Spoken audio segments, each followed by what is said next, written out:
Hello வணக்கம், இது உங்கள் சிவி ஜோன். சொல்லரும் எப்படி இருக்கீங்க? இப்போ பார்த்தீங்கன்னா விஜய் சேதுபதி அவர்களுடைய எபிசோட் ஸ்டார்ட் ஆச்சு. அதில் பார்த்தீங்கன்னா சூப்பரான விஷயங்கள்லாம் வந்துட்டு விஜய் சேதுபதி அவர்கள் ஒரு சில பேருக்கு வந்து கொடுத்தாரு. இல்லை அங்கே இருக்கிறது ஒரு சில பேர் தானே, ஸோ அவங்களுக்குலாம் கொடுத்தாரு. அது மட்டும் இல்லாமல் நியூ இயர் ரெசல்யூஷன் 2 நீங்கள் சொல்ல வேண்டாம், மற்றவங்கள பற்றி சொல்லுங்கள் அப்படின்னு கேட்டார். ஸோ எல்லாத்தையும் பார்க்கலாம். அதுக்கு முன்னாடி பார்க்குற எல்லாருமே நம்மளோட சேனலை சப்ஸ்கிரைப் பண்ணிட்டு பாருங்கள், லைக் பண்ணுங்கள், கமெண்ட் பண்ணுங்கள், ஷேர் பண்ணுங்கள். இப்போ வாங்க அந்த வீடியோக்குள்ளே போகலாம்.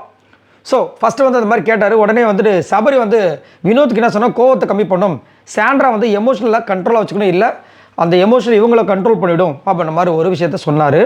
அடுத்தது அரோரா வந்துட்டு கானா வினோத் வந்து கிரிட்டிசிசம் ஏற்றுக்க மாட்டாரு, கொஞ்சம் பொறுமை தேவை. அதே மாதிரி திவ்யா வந்து கோவம் வந்துடுச்சுன்னா அவங்க வந்து ஒரு மாதிரி ஆகிடுறாங்க, க்யூட்னஸை கொஞ்சம் அதிகப்படுத்தணும் அப்படின்னாங்க. அப்புறம் சாண்ட்ரா வந்துட்டு சபரி வந்து கல்யாணம் பண்ணிட்டா ஃபேமிலி வந்து ரொம்ப சந்தோஷமாக இருப்பாங்க அப்படின்னு சொன்னாங்க.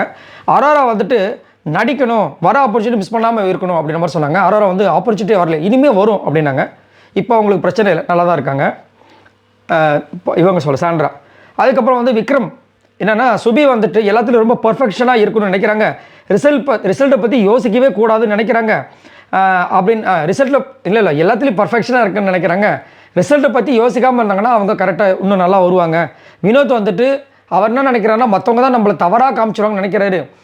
அவர் தான் முதல் வந்துட்டு அவரை வந்து நம்ம தவறாக நினச்சிருவாங்களோன்னு சொல்லிட்டு பயந்து அவரே வந்து தவறாக காமிச்சிக்கிறாருன்ற மாதிரி ஒரு விஷயம் சொல்லும்போது நம்ம இவரும் சொல்லிடுறாரு, கிளாப் பண்ணுறாரு, கரெக்டாக சொன்னீங்க, இதை கரெக்டாக நீங்கள் புரிஞ்சுக்கிறீங்கன்னா நல்லது அப்படின்னாரு.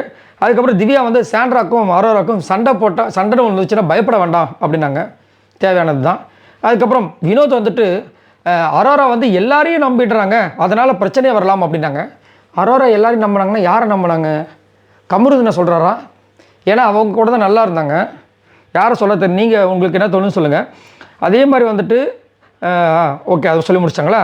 அதுக்கப்புறம் சபரிக்கு வந்து வீட்டு பேச்சை வந்து கேட்டு கல்யாணம் பண்ணால் நல்லாயிருக்கும் அப்படின்னு சொன்னாங்க. இப்போ விஜய் சேதுபதி வந்துட்டு சூப்பரான ஒரு விஷயத்தை வந்து சபரிக்கும் விக்ரமுக்கும் கொடுத்தாரு.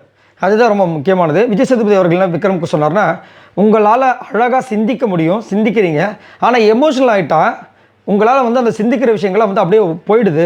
அதே மாதிரி ஒரு ஐடியா இல்லைனா ஒரு பிடிச்ச விஷயத்துக்காக ஏதோ ஒரு விஷயத்தை வந்துட்டு நீங்கள் ஒரு பார்டர் செட் பண்ணுறீங்கன்னா, ஒரு இடத்துல வந்து அந்த பார்டரை நீங்கள் உடைக்கிறதுக்கு ரொம்ப பயப்படுறீங்க, அதை உடைச்சிருங்க அப்படின்னாங்க. அதனால் எதுவும் பிரச்சனை வரப்போகிறது இல்லைன்னு. சபரிக்கு என்ன சொன்னார்னா, எப்பயுமே வந்து குட் புக்ஸ்லேயே இருக்கணும்னு நினைக்காதீங்க. சூப்பரான அட்வைஸ் சபரிக்கு வந்து கொடுத்தார். எப்பயுமே வந்துட்டு எல்லாருக்குமே நான் நல்லவன் காமிக்கணும், நான் ரொம்ப தன்மையானவன் அப்படின்னு காமிக்கணும்னு நினைக்காதீங்க, அது வந்து உங்களையே ஸ்பாயில் பண்ணிடுன்னு ஒரு சரியான ஒரு விஷயத்தை கொடுத்துருந்தாரு. ரொம்ப நல்ல விஷயம். ஏன்னா எப்பயுமே இதை தான் பண்ணுறாரு. அதுவும் பார்த்தீங்கன்னா சாண்ட்ரா எப்படி வந்து சண்டே சாட்டர்டே ஆனாலும் அவங்க ஃபேஸே மாறி நான் ரொம்ப நல்ல பொண்ணு அப்படின்ற மாதிரி இருக்காங்களோ, அதே மாதிரி சபரி பற்றி வச்சுக்கோங்க, அவரோட டோட்டல் விஷயங்களுமே அப்படியே வந்துட்டு அப்படியே அண்ணே சொல்லுங்கண்ணே அப்படின்ற மாதிரி பண்ணுவார். ஏன் இயல்பாக இருந்தாவே ரொம்ப நல்லாயிருக்கும், அதை பண்ண மாட்டாரு. அதை தான் அழகாக விஜய் சேதுபதி அவர்கள் வந்து அழகாக சொன்னார். ஆல்வேஸ் வந்துட்டு குட் புக்லேயே இருக்குன்னு நினைக்காதீங்க, சரிங்களா? அதுதான் உங்களை ஸ்பாயில் பண்ணதும், தன்மையாகவே இருக்கணும்னு காட்டவும் பண்ணாதீங்க, போதும் அப்படின்னு சொல்லி அழகாக முடித்தார். ஸோ இதை பற்றி உங்களோட கருத்துக்களை சொல்லுங்கள் பாய் நண்பர்களே.